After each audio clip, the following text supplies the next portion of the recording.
16 अगस्त 2025 की रात मशहूर यूट्यूबर डकी भाई को लाहौर एयरपोर्ट पर गिरफ्तार किया गया जब वो मलेशिया के एक बैनुल-अक़वामी इवेंट में शिरकत के लिए रवाना हो रहे थे। इन पर इल्ज़ाम था कि उन्होंने सोशल मीडिया पर गैर कानूनी शर्तिया ऐप्स की प्रमोशन की जिससे सार्फिन माली नुकसान उठा सकते थे। गिरफ्तारी के बाद उन्हें NCCIA national cyber crime investigation agency की हिरासत में रखा गया और ये हाउस अरेस्ट नहीं था। दौरान तफ्तीश डकी भाई ने बताया कि उनका बाइनेंस अकाउंट जिसमें तकरीबन 3,26,000 US डॉलर्स यानी तकरीबन 9 करोड़ पाकिस्तानी रुपए थे जब्त किया गया और ये रकम किसी इदारे के अकाउंट में नहीं बल्कि एक अफसर के ज़ाती अकाउंट में मुंतकिल हुई थी। इस दौरान डकी भाई ने दावा किया कि उन्हें जिस्मानी और ज़हनी तशद्दुद का निशाना बनाया, उनके अकाउंट्स मंजमद कर दिए गए और कुछ अफसरान ने रिश्वत तलब की। तफ्तीश के दौरान एक नामालूम शख्स जिसे बाद में बिग ब्रदर कहा गया भी शामिल हुआ, जिसने डकी भाई को कानूनी और माली मामलात में रहनुमाई फराहम की।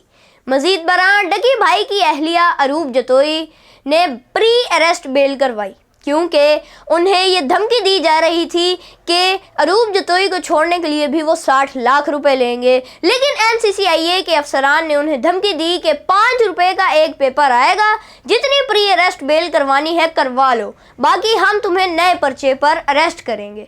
अफसोसनाक तौर पर एक मौके पर NCCIA के अफसरान ने डकी भाई एक बच्चे को कॉल करवा कर दिखाया कि ये देखो ये डकी भाई है, आप इसके प्रोग्राम्स देखते हो, अब देखो ये इसका क्या हाल हो रहा है। और फिर डकी भाई पर मजीद ज़हनी दबाव डाला गया। बाद में वो तमाम अफसरान जिन्होंने डकी भाई के साथ तशद्दुद किया अपनी मुलाजमत से इस्तीफ़ा दे दिया और उस बच्चे से डकी भाई को गालियां भी पड़वाएंगी और अब वो अपने इदारे के सामने बतौर गवाह हकीकत बयान कर रहे हैं। ये वाक़या डकी भाई और उनकी फैमिली के लिए शदीद दबाव और खौफ का बायस बना और इसने अवाम ख़ुसूसन नौजवानों और बच्चों को भी मुतासिर किया। लोग देखकर दुख में मुब्तला हुए कि पाकिस्तान का एक हीरो जो मुल्क के लिए मस्बत काम कर रहा था इस तरह के जुल्म का शिकार हुआ। ये इस बात का सबूत है कि किसी के साथ ऐसा जुल्म नहीं होना चाहिए, चाहे वो मशहूर हो या ना हो, क्योंकि इससे ना सिर्फ मुतासरा फ़र्द बल्कि पूरे मुआशरे पर मनफी असर पड़ता है। अदालत ने इनका रिमांड मुतअद्दिद बार बढ़ाया और बाद में ज़मानत मंजूर की। 24 नवंबर 2025 को लाहौर हाई कोर्ट ने इन्हें 1 मिलियन रुपए की ज़मानत पर रिहा दी और 26 नवंबर को वो हिरासत से बाहर आए। 7 दिसंबर 2025 को डकी भाई ने पहली बार अवामी वीडियो में अपना मौक़िफ़ बयान किया, माफ़ी तलब की अगर उनके मवाद या प्रमोशन से किसी को कोई नुकसान पहुंचा हो और बताया कि ये 100 दिन उनके लिए ज़हनी और जिस्मानी मुश्किलात से भरपूर थे।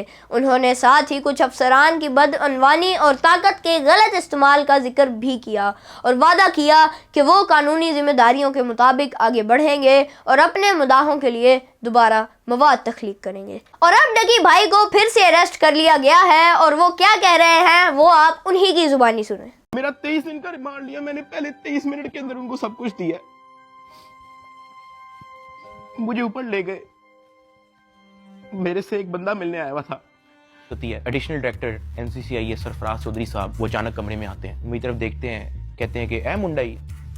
आईओ कहते हैं हाँ जी। कहते हैं इसको लेके आओ मेरे पास। आईओ हथकड़ी पकड़ता है, मेरे हाथ पे लगाता है और कहता चल। मुझे जब हथकड़ी लगा के एडिशनल डायरेक्टर रूम में लेके जाते हैं तो वहाँ पे 5 ऑफिसर्स बैठे होते हैं। एडिशनल डायरेक्टर सरफराज चौधरी साहब मेरे से पूछते हैं कि तुम कौन से एप्लीकेशन के कंट्री हेड हो। मैंने कहा कि सर मैं किसी एप्लीकेशन का कोई कंट्री हेड नहीं हूँ। वो अपनी कुर्सी से अचानक उठता है, कहता तेरी माँ किधर से आता है पैसा तेरे पास। मैंने कहा सर मैं यूट्यूबर हूँ, मेरे 8 मिलियन सब्सक्राइबर हैं, उधर एडसेंस अभी मैं बात कर ही रहा होता हूँ। कहता है कि तुम मेरे वतन अजीज के बच्चों को खराब कर रहे हो, क्या करता है तुम्हारा बाप। मैंने कहा जी यूनिवर्सिटी के अंदर प्रोफेसर है। तो कहता तुम इतने क्यों हो। मैं चुप रहता हूँ। वो चीख के बोलते, कहता बोल। मैंने कहा जी सर मैं सिर्फ वीडियोस बनाता हूँ, मैं यूट्यूबर हूँ। माँ बहन की गालियाँ वो देता रहता है। उसने मेरे मुंह पे बहुत जोर का थप्पड़ लगाया। मैं बिल्कुल चुप होकर ऐसे मुंह नीचे करके खड़ा हो गया। तो कहता मुंह ते कर। अभी मैंने मुंह पर किया नहीं था। वो जोर से चीख के कहता मुंह ते कर। अभी मैंने वो मुंह पर किया ही था, उसने मुझे दूसरा थप्पड़ लगाया। मैं वहां पे बड़ा हेल्पलेस फील कर रहा कि यार मेरे से ऐसा क्या हो गया। मैं भी ये सोच ही रहा था, उसने मुझे तीसरा थप्पड़ लगाया। मुझे माँ बहन की गालियां दी जा रहा है, मैं अपना मुंह नीचे करके खड़ा हुआ हूँ। तो मेरे थप्पड़ इधर लगता था, फिर वो कहता था मुंह पर कर, फिर मेरा थप्पड़ इधर लगता था। वो मारी गया जब तक उसका दिल नहीं भरा। मैंने तो गिने भी नहीं है कि उसने मुझे थप्पड़ कितने मारे हैं। फिर वो मुझे कहता कि अपनी टांगे बैंड कर। मैंने अपनी टांगे बैंड कर ली। कहता हाथ ऊपर कर। मैंने अपना हाथ ऊपर कर ली। वो घर में एक वीडियो कॉल लगाता है जो एक बच्चा रिसीव करता है जिसकी एस्टिमेटेड तकरीबन एज होगी 7 साल। एक हाथ में सिगरेट होती है। वो उस बच्चे से पूछता है कि डकी भाई को जानते हो? वो बच्चा कहता है जी। वो बैक कैमरा ऑन करता है, मेरे हाथ खड़े होते हैं, टांगे बैंड होती हैं। वो कैमरे से दिखाता है उस बच्चे को कि कौन है ये। कहता डकी भाई। तो कहता कि तुम इसके प्रोग्राम देखते हो?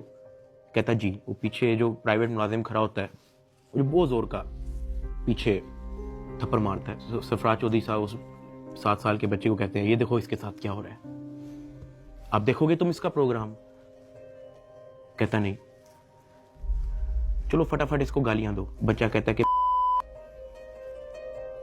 सरफराज चौधरी साहब कहते हैं और का बच्चा। सरफराज चौधरी साहब कहते हैं और का बच्चा। थप्पड़ वो मारी जा रहा होता है पीछे। वो वीडियो कॉल पे उस बच्चे को दिखा रहा होता है कि ये तुम इसके प्रोग्राम देखते हो और ये मैं क्या बताऊं यार। खैर मैं तब बड़ा हेल्पलेस होता हूँ। मैं समझ नहीं आती कि मैं क्या करूं और किस तरह इससे निकलूं। मैंने क्या किया ऐसा? खैर वो सरफराज चौधरी कहता है कि इसको ले जाओ, इसकी तरीके से तफ्तीश करो। जबकि मैं डे 1 को आया हूं। मैं सब कुछ, मोबाइल का पासवर्ड, मैंने लैपटॉप के पासवर्ड, मैंने जीमेल के पासवर्ड, मैंने एक चीज नहीं छोड़ी। मुझे आज जितने ऑफिसर्स थे वहां पे, मुझे एक ऑफिसर आके दिखा दे, बता दे कि डक्की भाई ने हमें ये चीज नहीं थी दी, इसलिए हमने मारा है। वो तफ्तीश के अंदर इस जगह कोऑपरेट नहीं था कर रहा, इसलिए हमने मारा है। मुझे एक बंदा आके दिखा दे यार। मेरा 23 दिन का रिमांड लिया मैंने, पहले 23 मिनट के अंदर उनको सब कुछ दिया। मुझे ऊपर ले गए। मेरे से एक बंदा मिलने आया हुआ था, जावा फूड्स, मेरा एक जाने वाला है जिसने हमारे घर में। सरफराज चौधरी कहता है कि इसको ले जाओ, इसकी तरीके से तफ्तीश करो। जबकि मैं डे 1 को आया हूं। मैं सब कुछ, मोबाइल का पासवर्ड, मैंने लैपटॉप के पासवर्ड, मैंने जीमेल के पासवर्ड, मैंने एक चीज नहीं छोड़ी। मुझे आज जितने ऑफिसर्स थे वहां पे, मुझे एक ऑफिसर आके दिखा दे, बता दे कि डक्की भाई ने हमें ये चीज नहीं थी दी, इसलिए हमने मारा है। वो तफ्तीश के अंदर इस जगह कोऑपरेट नहीं था कर रहा, इसलिए हमने मारा है। मुझे एक बंदा आके दिखा दे यार।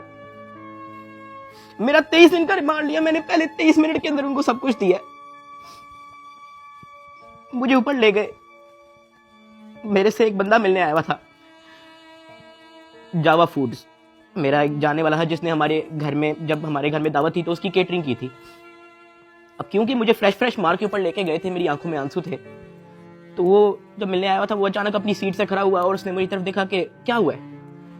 मैंने कहा कि यार मैं इनके साथ पूरी तरह कोऑपरेट कर रहा हूँ, वो फिर भी मुझे मारी जा रहे हैं, मुझे माँ बहन की गालियां दे रहे हैं। तो अगर आपकी यहाँ पे किसी ऑफिसर से बातचीत है, आप उनसे काइंडली रिक्वेस्ट करें कि यार मुझे मारे कम, या मुझे तब मारे जब मैं आपको कुछ छुपा रहा हूँ या आपको कुछ गलत बता रहा हूँ, तब मार लें, लेकिन मुझे मारे कम। वो बड़ा परेशान हुआ, वो बाहर चला गया। कुछ खाने को मेरे लिए लेके आया था, पिज़्ज़ा या कोई बर्गर लेके आया था। बाहर जाके मुझे नहीं पता कि उनके जानने वाले थे जुनैद सलीम जो एंकर हैं, उन्होंने कहीं उनको बात बता दी। जुनैद सलीम साहब ने जो है वो अपने पॉडकास्ट के अंदर इसका जिक्र कर दिया कि मेरा एक जानने वाला वहाँ पे गया तो डक्की भाई इस हालत में था।